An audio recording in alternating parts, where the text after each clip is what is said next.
Le reptilien en nous. Me suis avancé dans une vidéo précédente, je pense que c'était dans ma deuxième partie, de retirer ses implants seuls, que j'ai commencé à expliquer ce que j'avais vécu. Et donc, je suis dans mon lit, puis je ralentis mon rythme cardiaque, je ralentis ma respiration. Et à la limite de la suffocation. Et j'ai un contact. J'ai une réponse. L'entité a un nom qui ressemble à Uranus. Cette entité-là, presque à la première occasion, je ressens son ressenti. Je ressens ce que lui, il ressent. Et il est un être suprasensible. Le toucher, le goût, les sens sont en explosion. C'est une explosion du ressenti de tout. Puis, il parle avec une jouissance. Il a une façon de parler qui est à la limite jouissive. Tu le ressens dans son être. Et il me parle pratiquement en commençant d'une entité, de son amour éternel pour un être.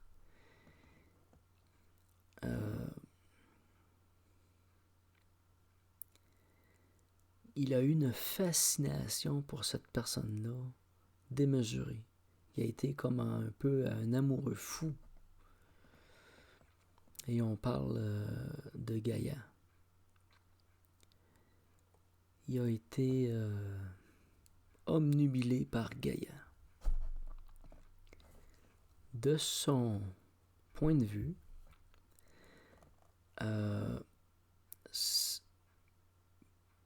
puis en même temps, on va commencer par lui parce que le premier contact s'est fait avec lui.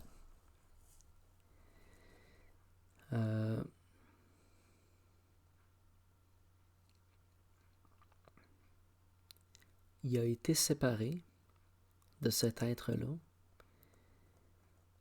et il cherche à la retrouver. Il cherchait à la retrouver parce qu'il était prisonnier. Au moment où moi je lui ai parlé, il était prisonnier. Il n'était plus accessible. Il existait, mais il n'était plus accessible, ne pouvait plus interagir. Excusez. Comme il aurait voulu être capable de le faire.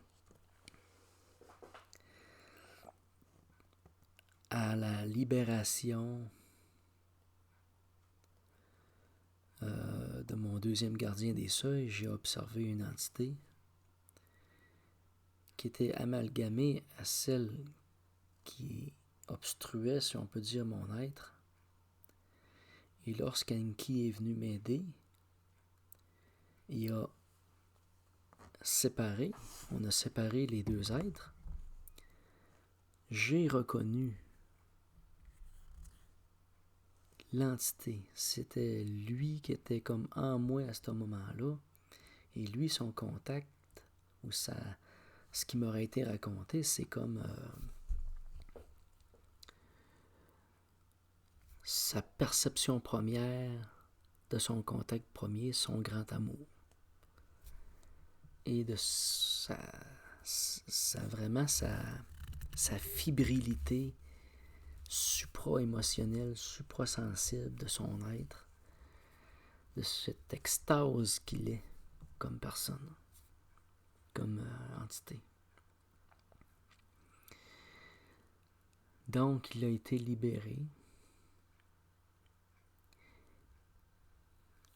Il a été échangé.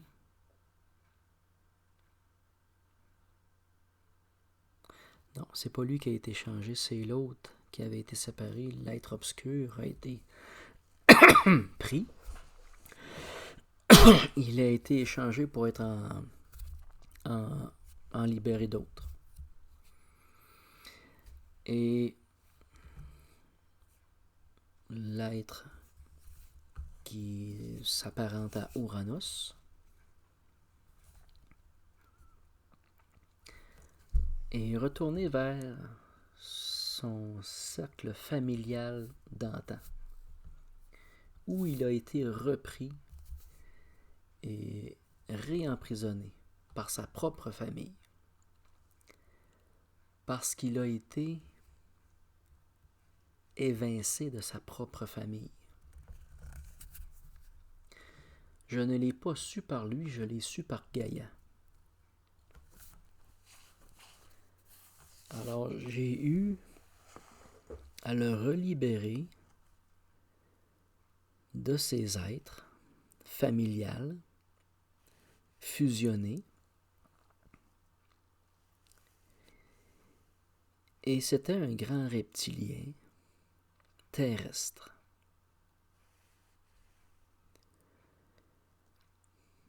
Il est raconté dans l'histoire d'Ouranos qu'il était extérieur ou qu'il était la naissance de Gaïa. Il était comme l'enfant de Gaïa. Mais de sa version,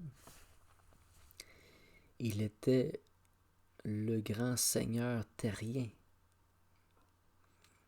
du moment. Et il était pour être jumelé ou accouplé à un autre être que Gaïa.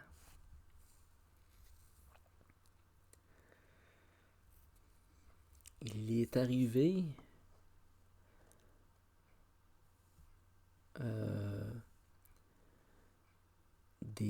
une personne qui s'est comme interposée.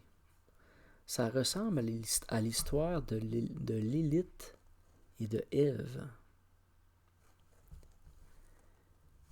Comme si Ève était Gaïa et Lilith a été évincée par ce grand seigneur reptilien. Et en parlant de Lilith, en passant, pour moi, Lilith, si je rentre en contact avec elle, c'est comme un être de droiture qui a été démonisé. Mais en réalité, elle est comme, pour moi, elle est dans la droiture et impose la droiture. Donc, à un moment donné, Ouranos vient me chercher. Il vient me voir, puis il m'emmène. Et ça, c'est une histoire que j'ai racontée pour Gaïa. C'est l'enfant Gaïa. C'est la libération de l'enfant Gaïa. Et on libère l'enfant Gaïa. Et par la suite, l'enfant Gaïa retrouve ses pouvoirs. Et Ouranos retrouve son amour. Mais là, Gaïa est comme moi avec moi une certaine période de temps. Et elle m'instruit de certaines choses. De elle, sa version. Et pour elle, Ouranos n'est pas l'amour de sa vie forcément. Ouranos est comme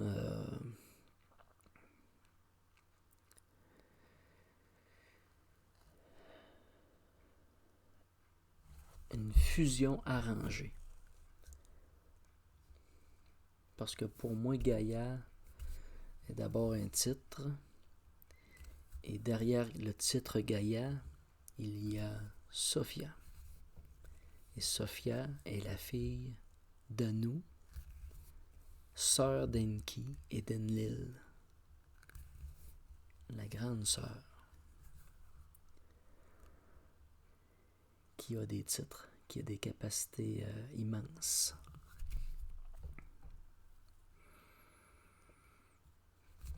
Et on parle d'une fracture dans la famille d'Anu au niveau de ses enfants. Et ce moment charnière en fait partie. Le représentant d'Anu au moment de ces événements sur Terre est Enlil, le frère d'Enki.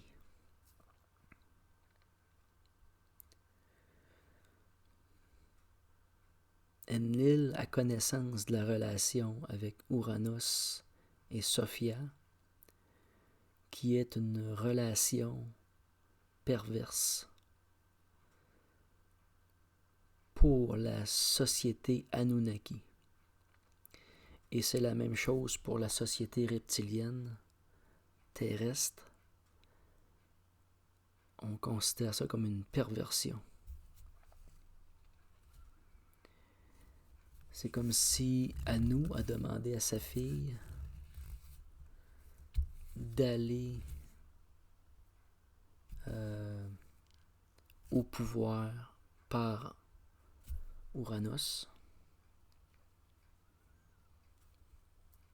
pour prendre pouvoir, prendre le titre de Gaïa sur Terre. Et c'est ce qu'elle a fait. Pour moi, dans ce que j'ai perçu,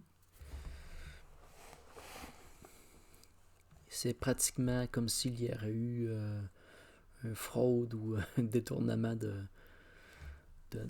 mariage. Auréus aurait dû aller vers l'élite et non vers Ève, qui était en dehors. Mais il a été séduit totalement par tout son être. Pour Auréus, Ouranos, c'est vraiment l'amour fou. Et pour Sophia, Gaïa, c'est pas la même chose. Alors, Gaïa m'enseigne la compréhension des sépultures, de la souillure de la terre, m'enseigne la nécromancie actuelle et ancienne de la conservation des corps. Puis pour elle, elle n'est pas dans cette ligne de pensée-là. C'est comme si dans le clan Anunnaki, il y avait deux connaissances. Toutes deux nécromanciennes, mais il est comme s'il y avait une nécromancie blanche puis une nécromancie noire. Mais c'est une société nécromancienne. Et comme les reptiliens aussi, c'est deux sociétés nécromanciennes. Parce qu'ils connaissent les actions pour retenir les âmes, puis de façon importante. Là. C'est vraiment profond comme connaissance, comme science. Et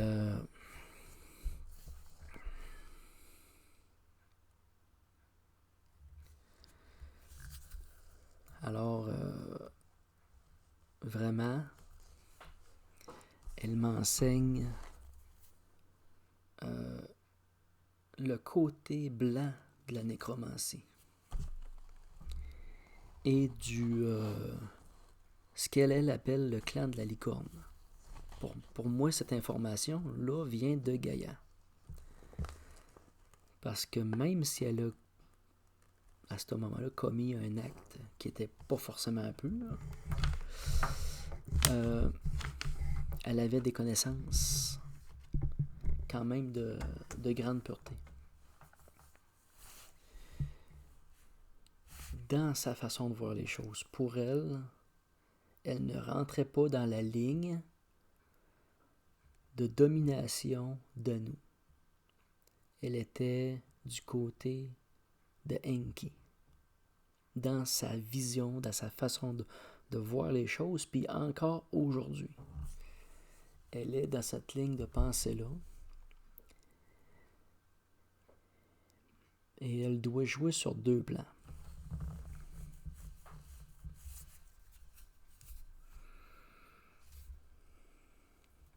Donc, la compréhension de la licorne, c'est que dans notre société, il y a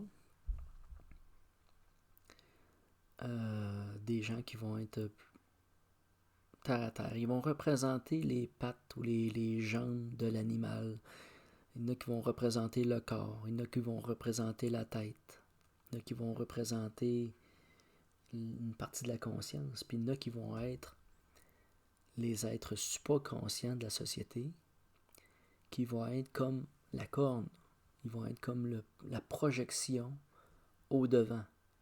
C'est comme un faisceau de lumière. Ce qu'on pourrait penser être une corne est comme une voie de lumière devant la conscience globale de la communauté qui ressemble à un cheval avec une corne. C'est la façon qui m'a été montrée le clan de la licorne par Gaïa, le clan Anunnaki. Et en opposé, celui qui a châtié Gaïa, ou l'enfant Gaïa, et qui a châtié aussi Ouranos, c'est Enlil, qui était à ce moment-là le porte-parole d'Anu. Parce que lui, comme par hasard, il était absent. Il n'était pas là. Il a donc fait trancher la tête, décapiter Ouranos. Et a condamné Gaïa pour une éternité, en tout cas, à être emprisonné et à commettre des actes spécifiques que je ne dirai pas, qui sont une torture pour elle et qui sont une torture pour les gens qui l'ont vécu. Qui a fait que Enlil s'est gravement compromis et qui s'est gravement obscurci et a commis des atrocités de son règne. Et c'est un peu contre Enlil que Enki a dû se rebiffer. Parce que Enki est dans les créateurs, est dans la ligne des créateurs, ce qu'Enlil n'est pas. Et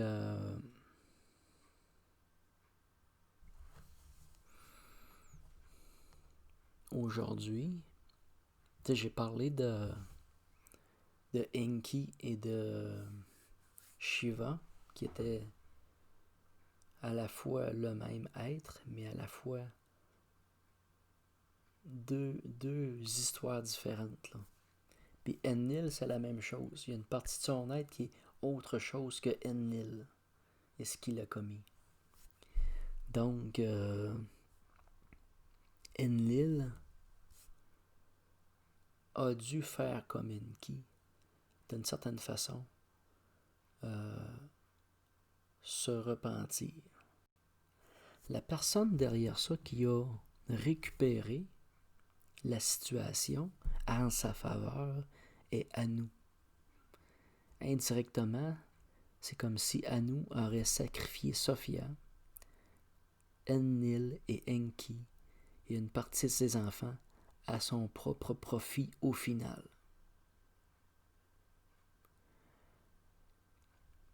Comme s'il les aurait manipulés à son intérêt.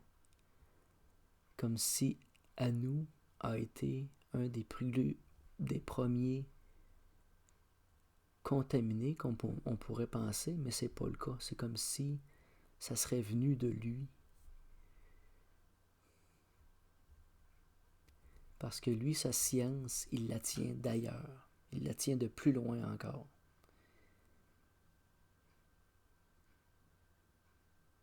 Je ne dirais pas qu'il est le seul à connaître la source, mais c'est pas impossible.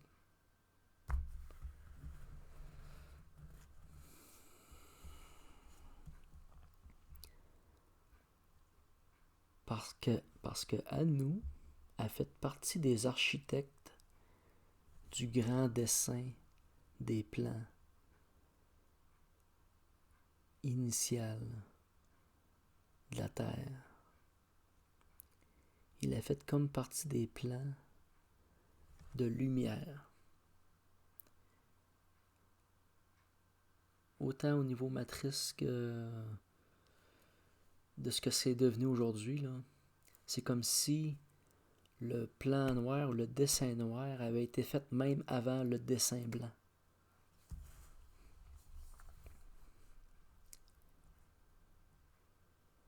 Il a réussi à créer un dessin de lumière avec un fond obscur.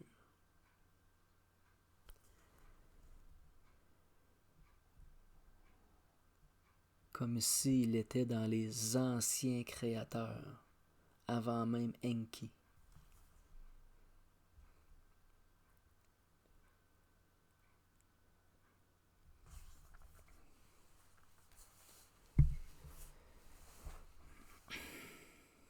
Donc, Ouranos, par la suite,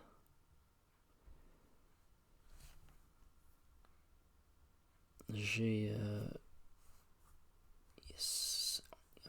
a été libéré et je l'ai relibéré à 2 ou 3 reprises et ça restait un être relativement fragile, pas à cause de ses entourages puis de ses contacts, de ses connaissances et de sa perversion personnelle.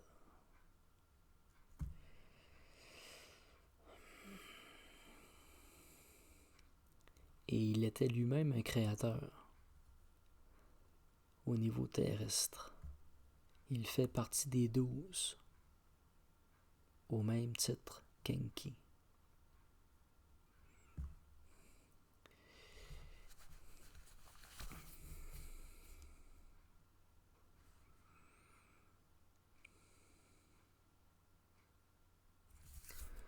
Alors,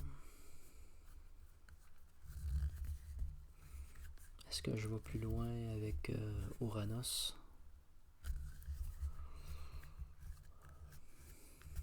Pour l'instant, ça donne une mesure. Ça, c'est vraiment mes observations. C'est vraiment ce qui m'est venu, là.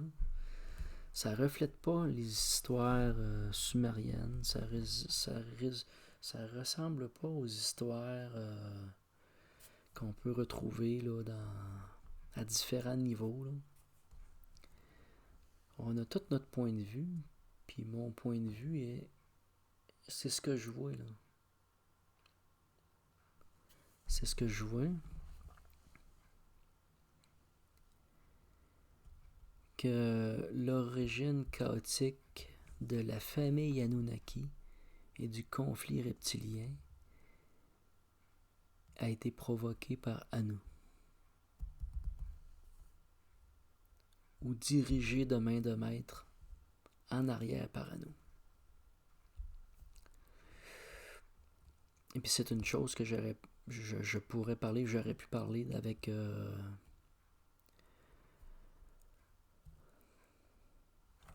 retirer ses implants. Attends un petit peu là.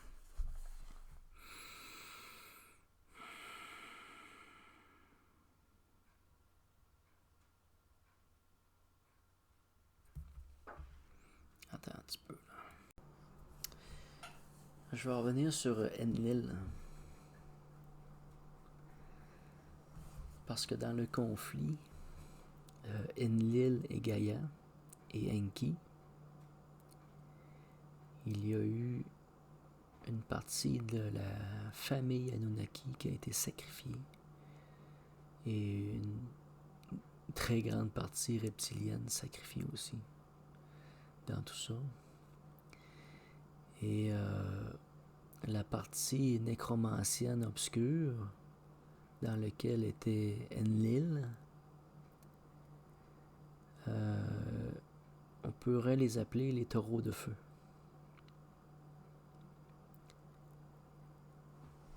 C'est vraiment un être ou une ligne de pensée qui a complètement annihilé la partie Anunnaki. Non, je dirais pas complètement. Vraiment presque anéantir la partie blanche Anunnaki. En tout cas, sur Terre, c'est en totalité. À l'extérieur, c'est pas le cas. Dans les observations que je fais au niveau des entités et des Anunnaki, et dans les greffés, il y a des greffés volontaires, et ils sont greffés volontaires par survie. Vraiment en survie de l'espèce, parce que c'est comme un anéantissement d'une lignée.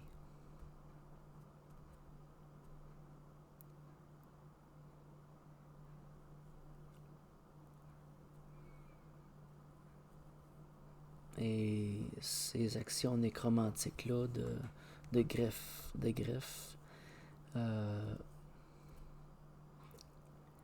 étaient vraiment une question de survie. Ça a été un chaos total.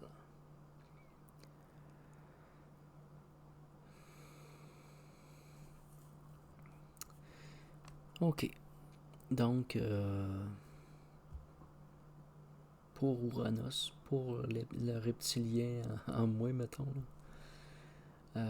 puis peut-être que, étant donné qu'il serait en possibilité en vous, parce qu'il y aurait, tu sais, la partie reptilienne serait probablement la partie Uranus.